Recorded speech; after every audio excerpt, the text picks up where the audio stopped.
Assalamualaikum warahmatullahi wabarakatuh.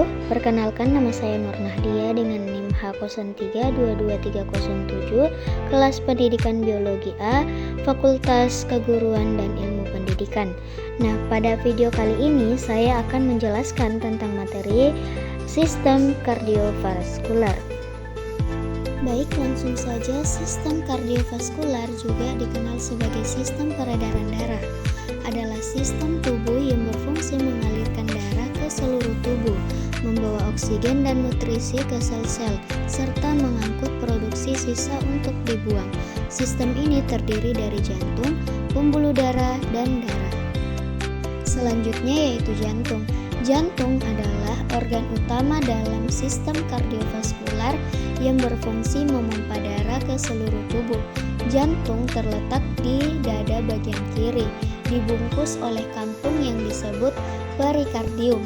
Jantung memiliki 4 ruang, yaitu atrium kanan dan atrium kiri. 2 ruang atas yang menerima darah. Atrium kanan menerima darah yang kaya karbon dioksida dari tubuh, sedangkan atrium kiri menerima darah yang kaya oksigen dari paru-paru. Selanjutnya yaitu ventrikal kanan dan ventrikal kiri, 2 ruang bawah yang memompa darah.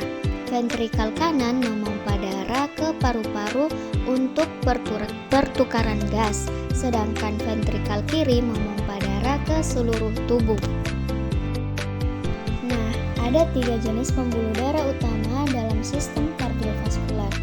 Yang pertama ada arteri, pembuluh darah yang membawa darah keluar dari jantung, biasanya membawa darah kaya oksigen, kecuali arteri pulmonalis yang membawa darah kaya karbon dioksida ke paru-paru.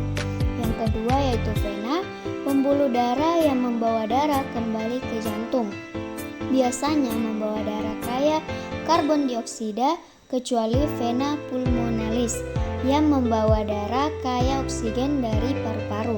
Yang ketiga yaitu ada kapiler, yaitu pembuluh darah kecil yang menghubungkan arteri dan vena.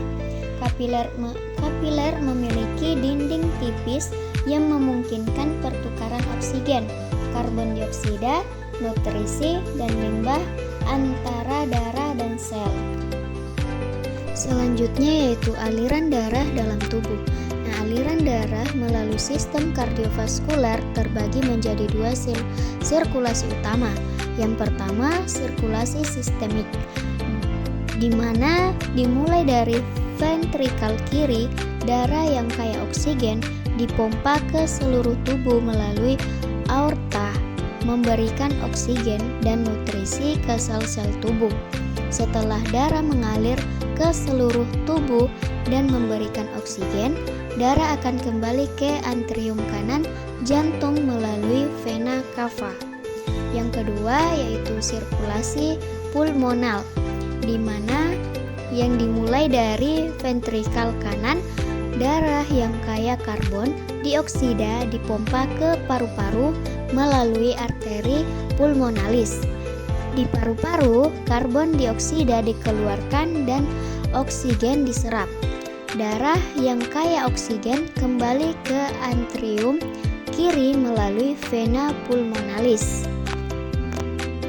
Selanjutnya yaitu fungsi sistem kardiovaskular. Yang pertama, transportasi oksigen dan nutrisi.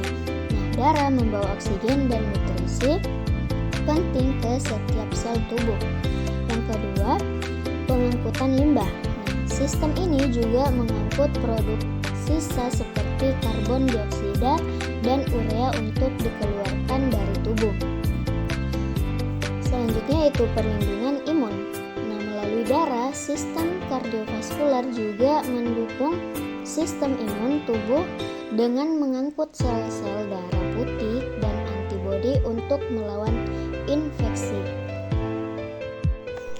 Nah, ada beberapa gangguan yang dapat mempengaruhi sistem kardiovaskular, yaitu antara lain yang pertama penyakit jantung koroner yang dapat penyumbatan pembuluh darah yang memasok darah ke jantung, seringkali akibat penumpukan plak lemak. Yang kedua ada hipertensi, yaitu tekanan darah tinggi. Kondisi di mana tekanan darah di arteri terlalu tinggi meningkatkan risiko penyakit jantung dan stroke. Yang ketiga yaitu stroke. Gangguan aliran darah ke otak bisa disebabkan oleh penyumbatan atau pecahnya pembuluh darah di otak.